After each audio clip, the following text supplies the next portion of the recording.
धर्म तो सिर्फ एक है, सनातन धर्म। बाकी सब तो पंथ, मजहब, ये सारी चीजें हैं। तो सनातन धर्म में क्या पूजा पाठ करना भगवान की प्राप्ति होती है? तो हमें हर चीज में भगवान को ये सोच के चलना चाहिए कि हाँ, भगवान की प्लानिंग है ऐसे ऐसा करना। अगर कुछ नहीं मिली तो समझो भगवान नहीं चाहते। कौन है प्रेमानंद जी महाराज? आप क्या सोचते हो उनके बारे में? हम तो बस यही सोचते हैं कि राधा रानी साक्षात खुद प्रेमानंद जी महाराज बन के आई हुई हैं। 20 साल से उनकी किडनियों में प्रॉब्लम है। उस हिसाब से तो लगता है कि भाई किसी का जीवित रहना बड़ा मुश्किल है, मगर जिस हिसाब से बाबा का तेज है, बाबा की वाणी है, वो सब देख के ऐसा लगता है कि अब बाबा बाबा है ही नहीं, अब सीधा राधा रानी है जो बाबा के मुख से बोल रही हैं। और देखो, कई बार जब अंतर जगत उतरता है ना, तो सारी चीजें बदल देता है। अब आप कभी भी वृंदावन जाओगे रात में 1 बजे, 2 बजे, 3 बजे, 4 बजे भी कम से कम आपको हजारों लाखों की भीड़ मिल जाएगी। सनातन धर्म की भक्ति में डूबे पॉडकास्ट में आपका स्वागत है। आज के पॉडकास्ट में हमारे गेस्ट हैं श्री नारायण भैया, जिनसे जानेंगे कि धर्म क्या है और सनातन धर्म क्या है, क्या पूजा पाठ करने से भगवान की प्राप्ति होती है, और भी बहुत सारी बातें करेंगे भगवान के रिलेटेड। इस पॉडकास्ट में बने रहना। नारायण भैया, बहुत बहुत स्वागत है हमारे पॉडकास्ट में आपका। हरि बोल। कैसे हो? बहुत अच्छे। नारायण भैया, आज पूरा पॉडकास्ट धर्म के रिलेटेड बातें होंगी जी। आपके हिसाब से धर्म क्या है? दूसरों की मदद करना, सेवा करना, निस्वार्थ किया हुआ कोई भी काम धर्म है। धर्म तो सिर्फ एक है, सनातन धर्म। बाकी सब तो पंथ, मजहब, ये सारी चीजें हैं। आप सनातन धर्म की बात कर रहे हो। सनातन धर्म में क्या पूजा पाठ करना भगवान की प्राप्ति होती है? हाँ, बिल्कुल। अगर आप पूजा पाठ करते हो, भगवान नाम जप करते हो, तो भगवान की प्राप्ति निश्चित होगी। ऐसा हमारे संत गण जो रहे हैं, भाई जी हनुमान प्रसाद पोद्दार जी रहे हैं, उन्होंने राधा बाबा, कई संत रहे हैं और कई संत आज भी हैं, जैसे प्रेमानंद बाबा हैं, जिन्होंने ये सारी चीजें बोली हैं कि हाँ, भगवान की प्राप्ति हो सकती है अगर आप धर्म को लेके चलते हैं, अपना पूजा पाठ करते हैं या भगवान नाम जप करते हैं। जो ड्यूटी करता है वो कैसे करे? जैसे किसी की नाइट ड्यूटी आती है, नहीं, किसी की डे में रहती है। जरूरी थोड़ी ना है कि मंदिर में जाकर ही पूजा हो पाएगी। हमारा मन चाहे तो दिन रात किसी भी काम को करते हुए, जैसे हम खुद भी हैं, ऑफिस जाते हैं, पर ये काउंटर है, ये इससे हम अपना भगवान नाम जप करते रहते हैं। उसी तरीके से कोई भी बंदा, चाहे ऑफिस जाने वाला हो, चाहे बिजनेसमैन हो, चाहे XYZ कोई भी काम कर रहा हो, अगर वो कोशिश करेगा, करना पड़ेगा खुद उसको, मगर वो कोशिश करेगा तो भगवान की प्राप्ति मुश्किल नहीं है। और कलयुग में बहुत आसान उपाय बताया है कि भगवान नाम जप करने से भगवान मिलते हैं और निश्चित मिलते हैं। बहुत सी ऐसी कथाएं हैं, बहुत सी ऐसी लीलाएं हैं जो सुनी भी हैं और महसूस भी करी हैं, अनुभव भी किया है बहुत सारी कथाओं का कि हाँ, ऐसा रियल में होता है। अच्छा, भगवान की प्राप्ति के लिए मन में कौन सा भाव रखें और पूजा पाठ करते समय भी कौन सा भाव रखें जिससे भगवान की जल्दी प्राप्ति हो? भगवान की प्राप्ति के लिए कई भाव हो सकते हैं, ऐसा नहीं है कि पर्टिकुलर एक ही भाव हो। जैसे कई भावों में, जैसे कुछ भाव ऐसे होते हैं जो सेवा भाव होते हैं, कुछ भाव सखा भाव हो सकते हैं, कुछ प्रीतम, प्रेमी, इस तरीके के भाव हो सकते हैं। तो भाव कई तरीके के हो सकते हैं। भगवान निस्वार्थ प्रेम और निस्वार्थ भाव, भगवान के लिए निस्वार्थ कोई भी किया हुआ काम भगवान को वो पसंद आता है। कुछ लोग मैंने देखा है कि राधे राधे नाम जप करते हैं, कुछ राम राम जप करते हैं, ओम नमः शिवाय, अलग अलग नाम जप करते हैं। बिल्कुल। तो उनसे क्या फल मिलता है? नाम कोई भी हो, ओम नमः शिवाय, राधा राधा, राम राम, कोई भी हो, भगवान का नाम होना चाहिए। और भगवान, सारे नाम भगवान के ही हैं। कुछ नारायण भी करते हैं, कुछ ओम नमः शिवाय करते हैं, कुछ हरे कृष्णा महामंत्र करते हैं, सब अलग अलग चीजें हैं, मगर सब है एक ही। तो इसलिए मैं समझता हूं कि कोई भी नाम जपो, आपको एक ही चीज प्राप्त होनी है। पर वो फल के लिए सोचते हैं कि नहीं, राधा नाम से अपने को फल की प्राप्ति नहीं हुई तो अपन राम राम जपेंगे। नहीं, ऐसा नहीं है। देखो, कई बार क्या होता है कि बहुत सारी चीज़ें होती हैं लाइफ में कि हमें बहुत सारी चीज़ें तत्काल नहीं मिलती हैं, और बहुत सारी चीज़ें हमें ऐसा लगता है कि आज हम राधा राधा करते थे मगर हमें कुछ नहीं मिला, कल हमने राम राम करना चालू किया और हमें कोई चीज़ प्राप्त हो गई तुरंत। वो बहुत छोटी सोच होती है, तो हमें ऐसा लगता है कि हाँ, हमें राम राम करने से चीज़ प्राप्त होगी, मगर ऐसा नहीं है। क्या होता है कि जो राधा राधा नाम हम कर रहे होते हैं, प्राप्ति उसी की वजह से होती है, पर जब हमने कोई चीज़ नई चालू करी तो हमारे मन में ये बात आ जाती है कि हाँ, राम राम करने से हमें इस चीज़ की प्राप्ति हुई। मगर राम राम या राधे राधा कुछ भी नाम हो, कोई भी नाम हो, भगवान सारी चीजें अपने हिसाब से करते हैं और सब एक ही है, कुछ भी अलग नहीं है, ऐसा मेरा मानना है। और जहां तक मैंने देखा है, नोटिस भी किया है, खुद अपना अनुभव भी कह सकते हैं कि कई बार चीजें हमें मिलती नहीं है तो हमें बड़ा वो होता है कि यार हमें ये चीज मिली नहीं। तो ये सब भगवान की प्लानिंग है। अगर कोई चीज भगवान कर रहे हैं तो हमें हर चीज में भगवान को ये सोच के चलना चाहिए कि हाँ, भगवान की प्लानिंग है ऐसे ऐसा करना। अगर कोई चीज नहीं मिली तो समझो भगवान नहीं चाहते वो नहीं मिली। एक कथा है, मैं अपने पर अप्लाई करता हूँ उसको हर बार, कि एक हमारा एक संस्था है, हम उस संस्था से जुड़े हुए हैं, तो वहाँ रोज सत्संग होता है वहाँ पर। तो वहाँ मैंने सुनी थी कि एक बार एक समुद्र में एक नाव थी जिसमें बहुत सारे लोग जा रहे थे, और उसमें एक संत भी थे। तो अचानक समुद्र में तूफान आ जाता है, तो नाव में पानी भरने लगता है। तो जो संत थे वो क्या करते हैं कि वो लोटा लेते हैं अपना और पानी और भरने लगते हैं, और सब लोग देख रहे होते हैं कि एक तो पहले ही नाव में पानी भरता जा रहा है, फिर ये संत जो है और पानी भर के नाव को डुबाने की कोशिश कर रहे हैं। अचानक से एकदम क्या होता है कि वो माहौल एकदम शांत हो जाता है, जो तूफान होता है रुक जाता है। तो वो संत क्या करते हैं कि फिर नाव कोने पे आ जाती है, तो वो संत पानी निकाल रहे होते हैं। तो एक व्यक्ति उनसे पूछता है कि बाबा, एक बात नहीं समझ आई, जब नाव डूब रही थी, जब आपको पानी निकालना चाहिए था, तब तो आप भर रहे थे, अब नाव बाहर आ चुकी है, अब पानी आप निकाल रहे हो, बात समझ नहीं आई। तो वो बाबा बोलते हैं कि बेटा, बात ऐसी है कि अपनी हर चीज को भगवान से जोड़ दो। भगवान चाहते हैं कि भैया नाव डूबनी चाहिए, तो मैं उनसे जोड़ के उनका काम कर रहा हूं कि भाई अगर वो चाहते हैं कि नाव डूबे तो मैं डुबाऊंगा, और जब अब नाव बाहर आ चुकी है तो भगवान नहीं चाहते कि नाव डूबे, तो जब अब वो नहीं चाहते हैं कि नाव डूबे तो मैं अब पानी निकाल रहा हूं। तो हर चीज को जब कोई भी इंसान भगवान से जोड़ के चलता है, हर अच्छी चीज को, बुरी चीज को, तो आने वाले टाइम में ये एक मेरा बहुत पक्का विश्वास है कि आने वाले टाइम में ये उसको पता चल जाता है कि जो उस टाइम पे नहीं हुआ था वो क्यों नहीं हुआ था, और आगे वो क्या फायदा देके गया। ये रियल है, ऐसा होता है। कुछ लोगों का मानना है कि भगवान की प्राप्ति के लिए भौतिक जीवन का त्याग करना पड़ता है, ये क्या सही है? हाँ, नहीं, ऐसा जरूरी नहीं है कि भगवान की प्राप्ति करने के लिए भौतिक जीवन का त्याग करना पड़ता है। भौतिक जीवन में रहते हुए भी लोग, जैसे हम लोग भी हैं, बाकी हमारा बहुत बड़ा सर्कल है, वो सब लोग नौकरी पेशा करते हुए, शादीशुदा हैं, सब लोग अपना घर चलाते हुए भी आध्यात्मिक लाइन पे जुड़े हुए हैं। गाजियाबाद में हमारी टीम है, और सब लोग भौतिक जीवन को जीते हुए आध्यात्मिक काम को कर रहे हैं। अपनी माला, सेवा, पूजन, अनुष्ठान, जो जो चीजें की जा सकती हैं वो सारी चीजें करते हुए अपना भौतिक लाइफ को जी रहे हैं। अपने को कैसे पता चलेगा कि अपन भगवान के टच में है? भगवान छोटी छोटी बातों की अनुभूति कराते हैं, महसूस करना होता है बस। बहुत सारी ऐसी छोटी छोटी चीजें हैं जो हमें चाहिए होती हैं, पर हमें पता नहीं होता कि वो हमारे लिए सही है या गलत है। कई बार वो चीजें हमें मिल जाती हैं, कई बार नहीं मिलती हैं। भगवान छोटी छोटी चीजों पे अगर आप मानो तो, आपने एक नोटिस किया होगा कि कई बार आप किसी परेशानी में फंस जाते हो तो भगवान का नाम लेते हो। जैसे मैं तो जब फंस जाता हूँ, परेशान हो जाता हूँ, तो मैं हनुमान चालीसा पढ़ता हूँ, और हनुमान चालीसा पढ़ने के बाद 100% कभी ऐसा नहीं हुआ कि मैं उस प्रॉब्लम से ना निकल पाऊं। ये मेरा विश्वास है। तो ऐसी बहुत सी छोटी छोटी चीजें हैं जो ये अनुभूति कराती हैं कि भगवान हमारे साथ हैं, हमारे टच में है, और हमेशा वो अपना प्रमाण भी देते हैं। बहुत सारी ऐसी चीजें हैं, कितने अनुभव हैं, मतलब जनरल सी छोटी छोटी बातें हैं, पर वो भगवान के अनुभव हैं।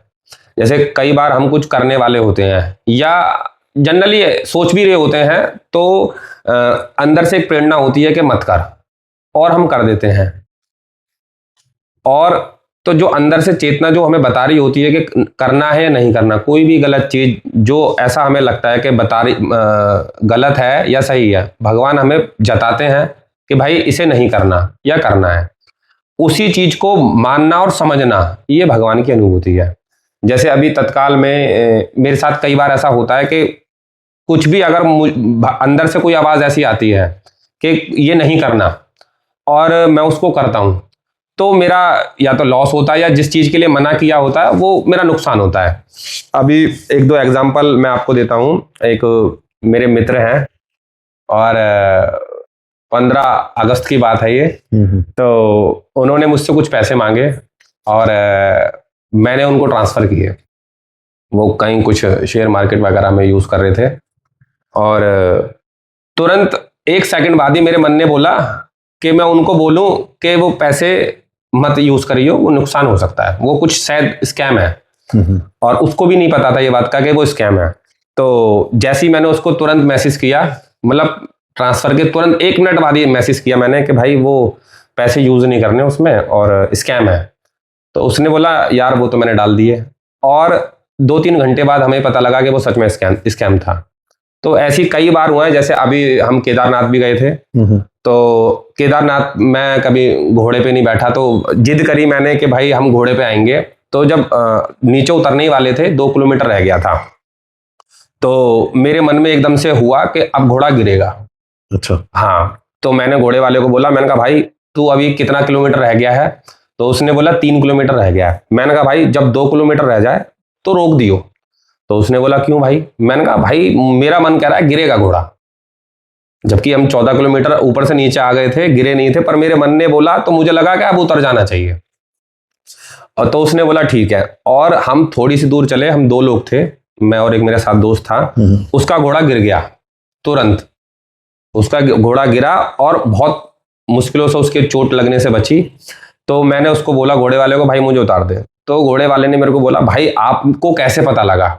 मैंने कहा यार मेरे अंदर से एक आवाज आई कि भाई तू उतर जा, अब घोड़ा गिरेगा। हम इतना लंबा सफर तय करके आ चुके हैं और अब ये लास्ट वो होता है ना, वो हाथी निकल गया पूंछ पूंछ रह गई जो कहावत है। तो मुझे ऐसा लगा कि भाई अब हम बहुत दूर से आ चुके हैं, अब ऐसा हो सकता है कि कोई घटना हो जाए। तो इसलिए मैंने बोला था कि उतार दे भाई मुझे। तो मैं उतर गया। और ऐसी बहुत सारी छोटी छोटी चीजें हैं जो भगवान बताते हैं खुद चला के कि ऐसा करना है, और खुद को समझना होता है कि हाँ ऐसा किया जाए या ना किया जाए। कई बार हमसे नहीं समझ पाते तो गलतियां होती हैं। तो मैं तो इसी को अनुभूति मानता हूं भगवान की, कि हाँ ये भगवान की अनुभूति है। भगवान बार बार जताते हैं कि हाँ मैं तेरे साथ हूं और ऐसा करना चाहिए। आपकी लाइफ में कोई ऐसी कहानी आई है जो आपको भगवान के करीब लेके गई है? हाँ, ये घटना है लगभग 2019-20 की घटना है। और एक बहन रही हमारी, प्राची नाम था उनका, लखनऊ की रहने वाली थी वो। उनके साथ एक घटना हुई जिस घटना ने हमें बहुत प्रभावित किया, और वो रियल घटना है। यहाँ पे गाजियाबाद में एक राधा माधव मंदिर है। यहाँ के जो भगवान है राधा माधव, ऐसा बताया गया कि वो राधा माधव खुद बलेनो गाड़ी लेके लखनऊ गए उस प्राची बहन से मिलने के लिए। वो बहुत अच्छी घटना रही, बहुत, और रियल कहानी रही। उसकी अनुभूति हम सब लोगों ने की है। और वो घटना ऐसी थी कि जिसने भी वो सुना, हमने तो वो घटना जी है अपनी जिंदगी में, पर जिन लोगों ने भी वो घटना सुनी है उन लोगों की भी वो ऐसी अनुभूति रही है, ऐसी घटना रही है जिससे हजारों लोगों का जीवन बदल गया। तो हम अपनी जिंदगी में यही मानते हैं कि हमारी जिंदगी में सबसे बड़ी घटना प्राची बहन का आना रहा, जिससे हमारा जीवन में बहुत बड़ा परिवर्तन हुआ। क्या क्या परिवर्तन आया? परिवर्तन ये आया कि लगभग 2007 से हम आध्यात्मिक रास्ते पे जुड़े थे, और 2018-19 तक चल रहे थे। जैसे मंदिर जाना, भगवान का नाम जप करना, सब चल रहा था, पर कोई अनुभूति नहीं हो पा रही थी कि जिसे हम कह सकें कि हाँ अनुभूति है। या हम ये मान सकें कि हाँ भाई कुछ भगवान स्पेशल करके दिखा रहे हैं हमें, या सच में भगवान है भी या नहीं, ऐसे ही चल रहा था। मतलब जिंदगी ऐसी चल रही थी, बस ये था कि हाँ भगवान होंगे या नहीं होंगे, मन में डाउट था। पर जब प्राची बहन का मिलना हुआ, प्राची बहन से बातचीत हुई, तब ये चीज समझ आई कि भगवान है, इस कलयुग में भी मिलते हैं और 100% मिलते हैं। ऐसा नहीं है कि नहीं मिलते, मिलते हैं और मिल सकते हैं बिल्कुल। तो जब उनकी से हमारी बातें हुई, उन्होंने अपनी बहुत सारी बातें हमसे शेयर करी, हमें बहुत सारी चीजें बताई जो हमारे इतनी काम आई आज तक, जो आ रही हैं। मतलब जो हमारी इच्छाएं मरती जा रही थी, दबती जा रही थी कि हाँ यार भगवान है या नहीं है, डाउट सा था, वो एकदम से अप हो गया कि हाँ भगवान है। और अब बहुत अटूट विश्वास है, और ये भी विश्वास है कि भगवान मिलते हैं और इसी जन्म में मिल सकते हैं। नारायण भैया, मुझे ये बताइए, जो वृंदावन जाता है उनका मन कृष्ण में हो जाता है, वो कारण क्या है? देखो, वृंदावन कृष्ण भगवान की लीला स्थली है। वहां के कण कण में भगवान का प्रेम, भगवान की लीलाएं स्थापित है। इसलिए जो भी व्यक्ति वृंदावन जाता है उसको भगवान की अनुभूति महसूस होती है कि हाँ भगवान यहाँ कण कण में है, और भगवान बहुत सारी लीलाएं दिखाते भी हैं। अच्छे अच्छे भक्त हैं जो जिन्हें आज भी बहुत सारी लीलाओं के दर्शन होते हैं, और अच्छे अच्छे संत हैं जो वहां पे अपनी लीला भजन स्थली में अपना भजन कर रहे हैं। उन संतों के प्रभाव से और भगवान के प्रभाव से जो भी व्यक्ति वृंदावन जाता है उसको ये महसूस होता है कि हाँ वृंदावन आकर उसको आनंद की प्राप्ति महसूस होती है। वृंदावन जाए तो क्या भाव से जाना चाहिए, जिसे जो पहली बार जाए तो? अगर वृंदावन कोई जा रहा है, और भाव तो श्रद्धा के ही रखने चाहिए कि भाई भगवान में प्रेम और श्रद्धा, सबसे पहले श्रद्धा है। जब श्रद्धा होगी तो आपको सारी चीजें समझने में आसानी होगी। अगर श्रद्धा नहीं है तो आपको हो सकता है कि वहां पे नालियों का कीचड़, वो कीचड़ नजर आए, मगर श्रद्धा होगी तो आपको समझ आएगा कि ये रज है, वृंदावन की रज। तो श्रद्धा सबसे पहले है। अगर श्रद्धा है आपके पास तो आपको वृंदावन का कोना कोना हो सकता है चिन्मय भी नजर आए। अभी वृंदावन की बातें चल रही थी, तो इसमें बांके बिहारी जी के सामने जाते हैं, कुछ रील भी देखते हैं, कुछ रियल में भी देखते हैं, लोग रोते हुए नजर आते हैं। हाँ, बहुत सारे लोग हैं जो भगवान को देखकर जिनके आंसू निकल आते हैं, जो मन से सच्चे लोग हैं, जो भगवान को अपना बहुत निज मानते हैं। जब वो भगवान के सामने आते हैं तो कई बार प्रेम में आंसू निकल आते हैं। वो ऐसा नहीं है कि उनको कोई दुख है किसी बात का, कि हाँ भाई उनको किसी दुख के कारण वो रो रहे हैं।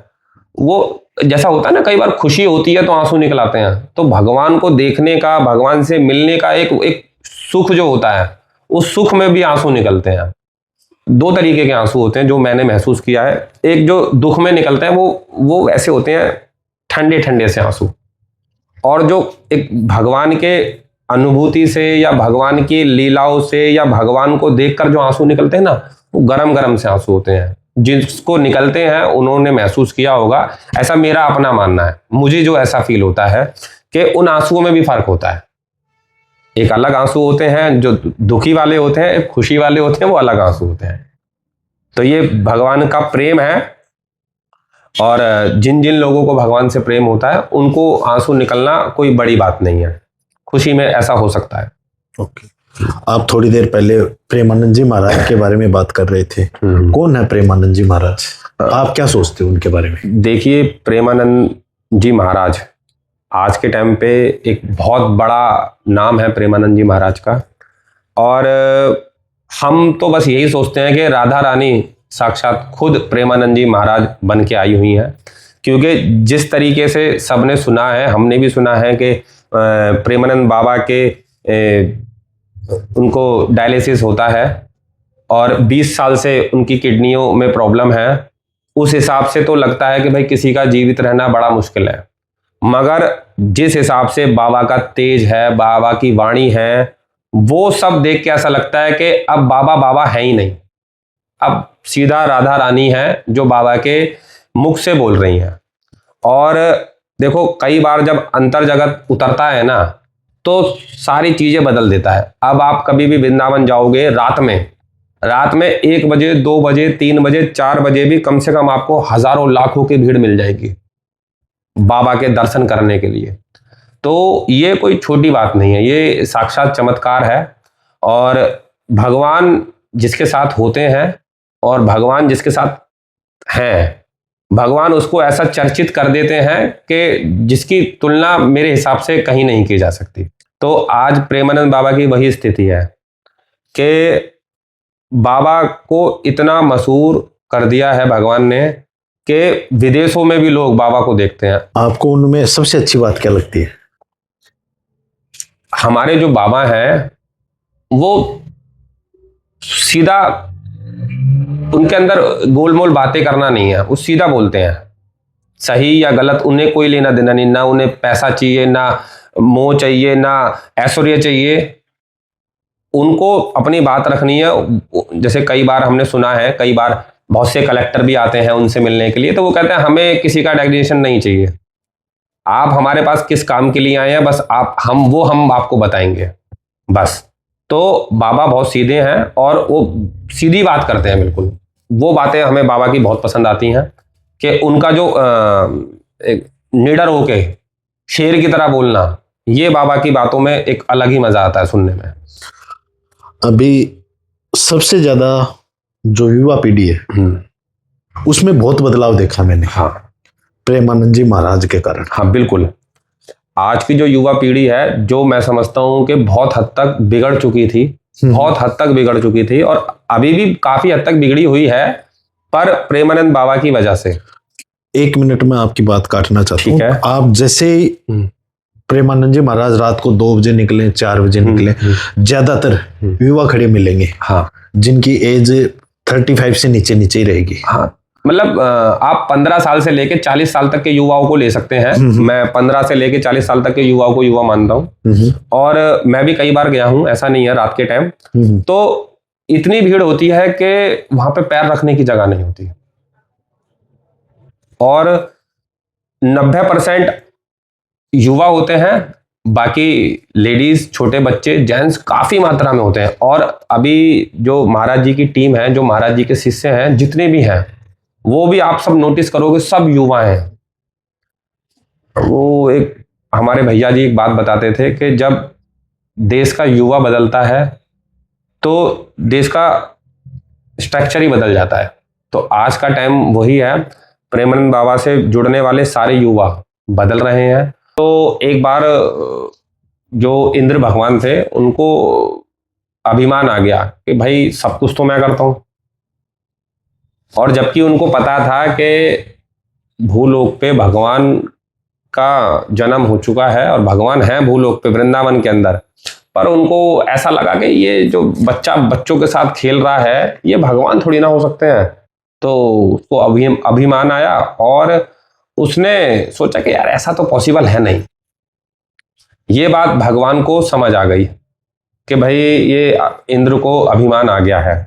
तो हर साल जो पूजा हुआ करती थी इंद्र भगवान की, वो भगवान ने सब गांव वालों को बोला एक बार कि भाई आप इंद्र की पूजा क्यों करते हो, इंद्र से हमें मिलता क्या है, इंद्र जो भी वर्षा करते हैं वो उनका कर्तव्य है। ये भगवान ने उनको ड्यूटी दी है कि भाई आपको इस तरीके से जग का कल्याण करना है, इसमें आपका कुछ स्पेशल काम तो है नहीं, या आप स्पेशल कुछ कृपा करते हो, ये तो आपका काम है। तो हम इंद्र की पूजा क्यों करें, हम पूजा करेंगे गोवर्धन पर्वत की, जहां से हमारी गायों को चारा मिलता है, गाय चरने जाती हैं, प्लस हमारे जो बच्चे हैं या हमारे जो गांव के लोग, वहां फल फ्रूट हैं और खेत हैं हमारे गोवर्धन पे। तो बहुत सारी चीजें हमारी ऐसी हैं जिनसे गोवर्धन से जो हमें प्राप्त होता है, तो हमें गोवर्धन की पूजा करनी चाहिए। तो सारे गांव वासियों को लगा कि हाँ बात तो सही है, भाई गोवर्धन की पूजा करनी चाहिए। और सारे गांव वासियों ने ये प्लान किया कि भाई चलो ठीक है, अब गोवर्धन की हम पूजा करेंगे। ये बात देखकर इंद्र भगवान को गुस्सा आ गया कि भाई इन्होंने मेरी पूजा ना करके एक पत्थर की पूजा करी। एक पहाड़ तो निर्जीव है, उसमें कोई वो तो है नहीं, तो उसकी पूजा क्यों करी जा रही है? तो जब इंद्र भगवान ने अपना क्रोध दिखाया और एक बहुत बड़ी आपदा का सामना वृंदावन वासियों को करना पड़ा, जिसमें बहुत बारिश थी, उस टाइम पर भगवान ने वृंदावन वासियों को गोवर्धन उठाकर बचाया। अब कई बार ये एक सवाल रहता है बहुत सारे लोगों का कि भाई जब गोवर्धन भगवान ने उठाया तो जब बाढ़ आई हुई थी तो पानी तो नीचे से भी आ सकता था। तो जो भगवान के शेषनाग जी हैं, उन्होंने उस गोवर्धन पर्वत को पूरा परिक्रमा करके पूरा एक गोल बनाया था, जिससे पानी अंदर ना आ सके, सारा पानी बाहर जा सके। जब इंद्र ने ये सारी चीजें देखी कि भाई वो वृंदावन वासियों को नुकसान नहीं पहुंचा पा रहा है, और एक छोटे से बच्चे ने अपनी कंगली उंगली पे गोवर्धन को स्थापित किया है, उठा लिया है, तो इंद्र भगवान को बात समझ आई कि नहीं, उनसे गलती हुई। वो आए वापिस, उन्होंने भगवान से माफी मांगी और बोला कि भगवान मुझे क्षमा करो, मैं आपको पहचान नहीं पाया। तो ये एक कथा है, जो अभी गोवर्धन की बात आई तो मुझे याद आ गई। और ऐसा एक मेरी अपनी अनुभूति है जो मेरे साथ एक बार घटना हुई कि जब भी आप वृंदावन गोवर्धन की परिक्रमा करने जाओ, तो आप किसी के साथ अगर जाते हो तो आपके साथ जाने वाला व्यक्ति वही होना चाहिए जो गोवर्धन की परिक्रमा करना चाहता है, या जिसकी श्रद्धा है गोवर्धन की परिक्रमा करने में। अगर आप किसी ऐसे व्यक्ति को ले जाते हो जो परिक्रमा करना नहीं चाहता, या जिसकी गोवर्धन महाराज में या गोवर्धन भगवान में श्रद्धा नहीं है, तो आपको वो परिक्रमा बहुत भारी पड़ सकती है। एक बार ऐसा मेरे साथ हुआ था, एक बंदा मेरे साथ था, और ऐसे ही हम वृंदावन जाते रहते हैं, तो मेरे मूड में आई कि चलो वृंदावन चल रहे हैं, मैं उस लड़के को ले गया साथ में। उसकी इच्छा नहीं थी बिल्कुल भी परिक्रमा करने की। नॉर्मली मैंने आज तक जब भी परिक्रमा की है, सैकड़ों बार कर चुका हूँ भगवान की कृपा से, 4 घंटे एवरेज, 3.5 से 4 घंटे, 4.5 घंटे ज्यादा से ज्यादा में हो जाती है परिक्रमा। पर उस रात हमने 8 बजे के आसपास शुरू करी परिक्रमा। उस बंदे का बिल्कुल मन नहीं था, मेरा बिल्कुल मन था कि परिक्रमा करेंगे, और 8 बजे से लेके सुबह के 6 बज गए और हमारी परिक्रमा खत्म नहीं हुई। मैं चलते चलते थक गया, और रास्ते में मैं ये सोच रहा था कि ऐसा क्या अपराध हो गया मुझसे कि परिक्रमा या तो बड़ी हो गई या मैं छोटा हो गया, कि मैं चल भी रहा हूं और खत्म नहीं हो रही। वो मेरी जिंदगी की पहली ऐसी गलती थी जो मुझे महसूस हुई तभी की तभी कि हाँ, मुझसे कोई ऐसा अपराध हो गया जो नहीं होना चाहिए था। और तब से मैं अभी तक ये चीज मान के चलता हूं कि अगर कोई भी व्यक्ति ऐसा है जिसको परिक्रमा नहीं करनी, तो उसको जबरदस्ती नहीं करवाते। भैया तुम अपने बैठो, होटल में बैठो, रूम में बैठो, कुछ भी करो, हम अकेले कर लेंगे, पर अकेले करेंगे आप। तो उस परिक्रमा में, वो परिक्रमा मेरी अगले दिन, मतलब रात को 8 बजे हमने स्टार्ट करी थी, और अगले दिन सुबह 11 बजे खत्म हुई।